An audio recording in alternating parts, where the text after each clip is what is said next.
Welcome to This Explainer. Today, we're diving straight into something absolutely crucial. We're looking at a landmark 2022 document that's literally trying to put guardrails on the most powerful technology of our time. Specifically, we're unpacking UNESCO's historic recommendation on the ethics of artificial intelligence. Let's get right into it. So, can we actually control the minds we're creating?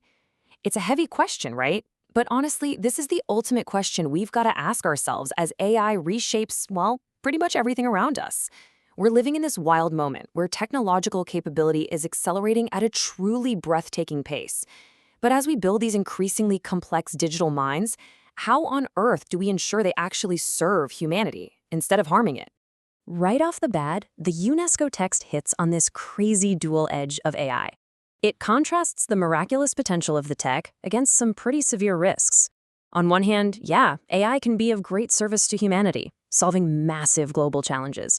But flip that coin, and you hit some stark warnings. We're talking about embedded biases, widening digital divides, and even huge environmental threats. It's not just a simple tech upgrade, it's a tightrope walk.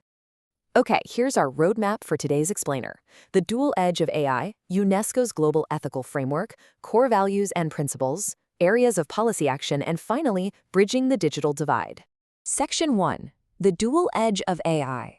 Let's dig into the immense promise and the inherent peril of these systems.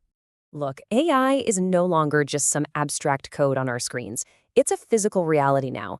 It's actively directing everything from the crops we plant in our fields to the cutting-edge medicines we're developing in labs. UNESCO fully recognizes that every single country is facing this massive acceleration across human, social, and natural sciences. It's everywhere. To really grasp the scale of the issue, the document specifically calls out machine learning. We're talking about deep learning and reinforcement learning, these self-teaching algorithms that are becoming kind of hard to just switch off. These aren't just glorified calculators anymore. They're dynamic systems that learn, adapt, and evolve based entirely on the data they chew through. Now, listen to the gravity of this language from the preamble. The UN officially states that AI influences human thinking, interaction, and decision-making. Let that sink in for a second. They are officially recognizing that AI is an active participant in human psychology. It's literally altering how we process information and the decisions we make every single day. That is a total game changer. Moving on to Section 2, UNESCO's Global Ethical Framework. How does the world actually respond to all of this? Well, the solution they came up with is a massive, unified ethical framework adopted back in 2022. It acts as this historic, standard-setting instrument. Basically, it's a huge global effort to bridge the gap between this warp-speed tech development and our shared moral compass. Member states actually got together to ensure AI is pushed in a universally responsible direction. And the absolutely crucial point here is that this document shifts the focus away from boring bureaucratic tech specs. Instead, it roots the rules entirely in international law, focusing on human dignity and fundamental freedoms. This isn't just about coding standards, it's about protecting our physical and mental well-being in a digital age. Up next, Section 3, Core Values and Principles. Let's see what these actually look like.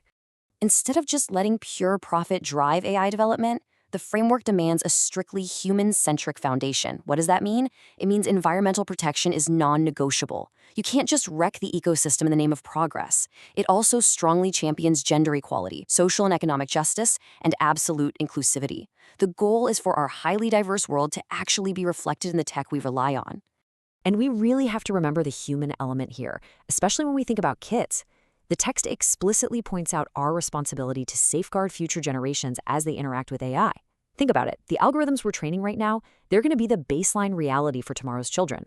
If we train these models on biased data, we're literally just automating inequality for the next generation. No way we can let that happen. So, Section 4, Areas of Policy Action. Let's talk about real-world enforcement. Because, high-level philosophy is great, but how do we make it work in the wild? The framework doesn't just stop at big ideas. It lays out 11 distinct areas of policy action to hold governments and developers accountable. It takes those beautiful moral values and forces them down into concrete, actionable sectors of our society. Let's highlight a few of the most compelling ones. First up, ethical impact assessments. Think of this like a crash test for code, right? You anticipate the damage and bias before a system ever goes live. Other key areas target education, pushing hard for media literacy, and health, ensuring AI is used to directly boost our social well-being. Now, I want to point out a very important caveat they include. These ethical guardrails, they aren't there to kill innovation. Actually, scratch that. It's the exact opposite. Addressing these risks is supposed to stimulate better, ethically conducted research. The UN is very clear. We don't want to stop progress. By facing the risks head-on, we ensure the tech industry thrives, but does so responsibly. Which brings us to Section 5, Bridging the Digital Divide. A massive pillar of this whole recommendation is making sure absolutely nobody gets left behind. That means empowering diverse populations and focusing heavily on what they call LMICs, low and middle income countries. The digital economy is a goldmine of opportunity, but it's got to be shared equitably. It's about protecting local cultures to build truly sustainable digital economies across the globe. Check out this stark reality the UN is trying to prevent here. You've got high-income nations racing ahead, accelerating their digital economies.